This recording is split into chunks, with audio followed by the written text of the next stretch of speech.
জাল পাসপোর্ট কাণ্ডে সম্প্রতি বিরাটির বাকরা এলাকা থেকে গ্রেপ্তার করা হয় আজাদ মল্লিক নামে এক পাকিস্তানি নাগরিককে। কলকাতায় বসেই নিজেকে বাংলাদেশি বলে দাবি করার পাশাপাশি বাংলাদেশ থেকে অবৈধভাবে আসা নাগরিকদের ভারতীয় পাসপোর্ট তৈরি করে দিত এই আজাদ। পরবর্তীতে তার কাছ থেকে উদ্ধার হয় ভারতীয় আধার কার্ড, ভোটার কার্ড, যা সবই জাল বলে দাবি তদন্তকারী কর্মকর্তাদের। জানা যায় তার আধার এবং ভোটার কার্ডের ঠিকানা নৈহাটির। অভিযোগ, নৈহাটির ইশাক সর্দার রোডের বাসিন্দা আজাদ মল্লিকের ঠিকানা ব্যবহার করেই পাকিস্তানি নাগরিক আজাদ মল্লিক তার আধার এবং ভোটার কার্ড তৈরি করেছিল। এমনকি নৈহাটির আজাদ মল্লিকের আধার নম্বর, ভোটার নম্বর ব্যবহার করে পাকিস্তানের নাগরিক আজাদ মল্লিক ওই ভারতীয় পরিচয়পত্র বানিয়ে ফেলেন। আর এই খবর শুনে এক কথায় তাজ্জব নৈহাটির আজাদ মল্লিক, হতভম্ব এলাকার বাসিন্দারাও।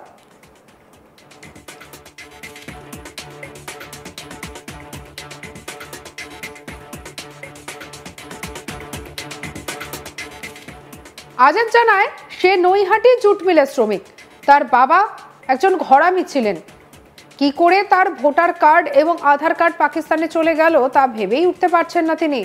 বিষয়টি নিয়ে যথেষ্ট দুশ্চিন্তায় রয়েছেন আজাদ। কি বলছেন অভিযোগকারী আজাদ মল্লিক, শুনবো। না না না না ইউজার আইডি ব্যবহার করা জাল পাসপোর্ট বানানো হয়েছে আপনার নাম করে, আপনার নাম করে না বলতে আমি ঠিক সঠিক যাই না। কি করে যায় এইভাবে, তথ্য কিভাবে গেল? তো এইটাই তো ব্যাপার, কি করে গেল সেটা তো নিজেই বুঝতে পারছি না। আপনি বলছেন যে দুবেলা খেতে পারেনি, কেন? কিসের টেনশন, কিসের? এই একটা মারার ক্লেম লেগে গেল। আমার তো বড় ক্লেম, আমার ছেলে পড়ে গেল, দুটো ছেলের। কেন, কি হয়েছে? এই যে হট করে ভালো বললো আতঙ্কবাদী, হ্যাঁ পাকিস্তানের সব লোক, ও আপনার মিডিয়া। পুলিশ থেকে এসেছিল কেউ? না না, পুলিশ থেকে কেউ আসেনি। হট করে আপনার কি আধার কার্ডের কোনো তথ্য ব্যবহার করেছে কোনো?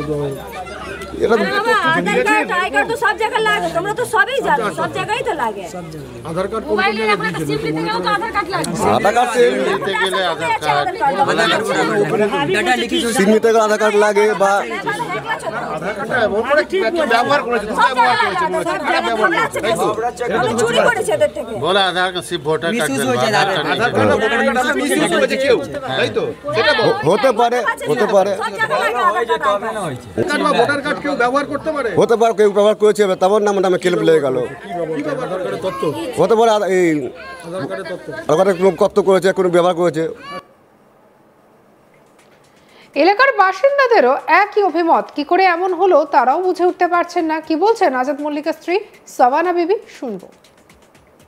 আমরা কি সমস্যা পড়ে ওটা তোমরা ভুল আমাদের করবে। আমরা যে বলছি কি সমস্যা হচ্ছে আমাদেরকে তো তোমরা নাই করবে, আমরা তো জানি না সহাল।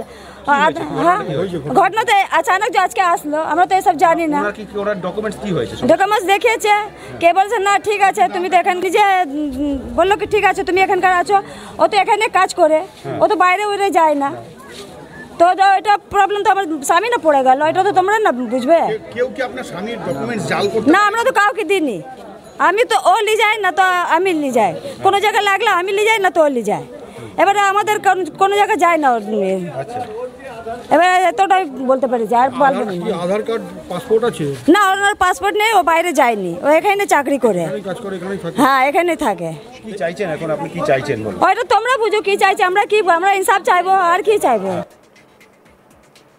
তবে নৈহাটির বিধায়ক সনদ দে জানান আজাদ মল্লিকরা 65 বছর ধরে নৈহাটির ইশাক সর্দার রোডে বসবাস করছেন। এর আগেও একবার পুলিশ এসেছিল, কিন্তু কিছু প্রমাণ না পেয়ে চলেও যায়। কি বলছেন সনদ দে, শুনবো। ঘটনাটা আমি 2 মাস আগে জানি। এই ঘটনাটা আজ থেকে 2 মাস আগে একটা ইনভেস্টিগেশন হচ্ছিল সরকারি লেভেলে। তখন আমার কাছে কে বা কারা এসেছিল, আজাদ মল্লিকের হয়ে নয়, আজাদ মল্লিকের বিষয় নিয়ে সরকারি লেভেলে একটা ইনভেস্টিগেশন হচ্ছিল। তখন আমার কাছে কেউ জানতে এসেছিল, আমারও জানা নেই না। হ্যাঁ, আমি বিধায়ক, এই 2-3 মাস আগে আমি তারপরে এলাকায় গেলাম, এলাকায় বিষয়ে বিস্তারিত খোঁজখবর নিয়ে দেখলাম যে এই পরিবারটা প্রায় 60-65 বছরের ওপরে এর বাবা এখানে বসবাস করে, এই ছেলেটিও মিলে কাজ করে। এরকম ঘটনা সম্বন্ধে আমাদের জানা নেই যে এই পরিবারটা জড়িয়ে। আমার মনে হচ্ছে একে জড়িয়ে ফেলা হচ্ছে, এই সমস্ত কি বিভিন্ন রকম এলিগেশন দিয়ে। আমার ইনভেস্টিগেশন সরকারি লেভেলে হয়েছে এবং আমি বিশ্বাস যে মনে হয় এসবের মধ্যে নেই। ইনভেস্টিগেশনটা কি হয়েছে? একটা সরকারি লেভেলে ইনভেস্টিগেশন হয়েছে। না না, সেটা আমি প্রেসকে আমি বলতে পারবো না। বলছি এই আজাদ মল্লিকের বিভিন্ন তথ্য মানে ভোটার কার্ড, আধার কার্ড ব্যবহার করা হয়েছে বলে মনে হচ্ছে, আপনি কি মনে হয়?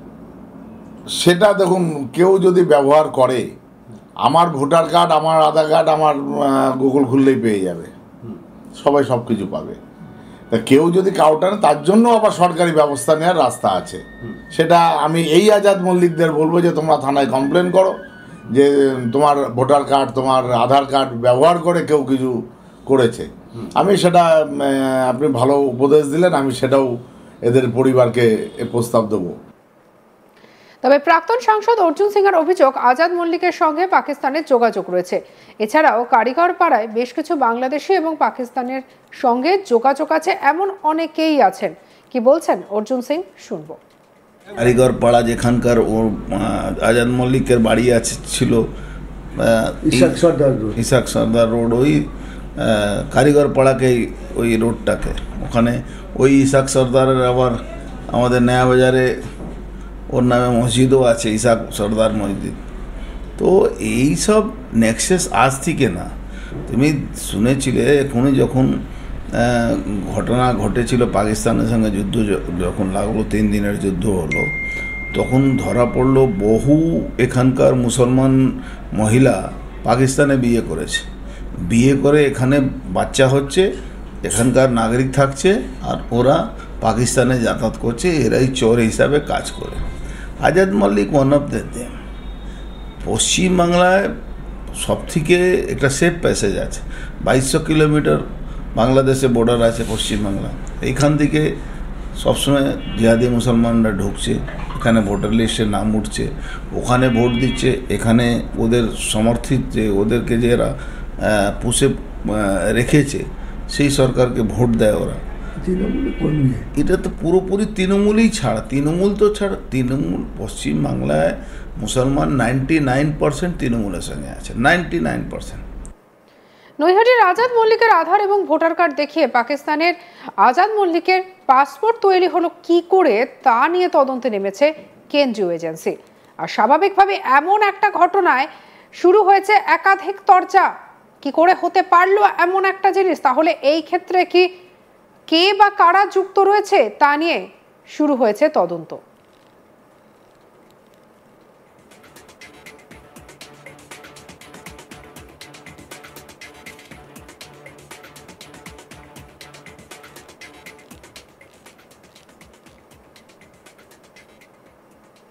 সঙ্গে রাখুন আজ তাক বাংলার ইউটিউব চ্যানেলকে। অন্যান্য খবরের জন্য লাইক, কমেন্ট, শেয়ার, সাবস্ক্রাইব করতে ভুলবেন না।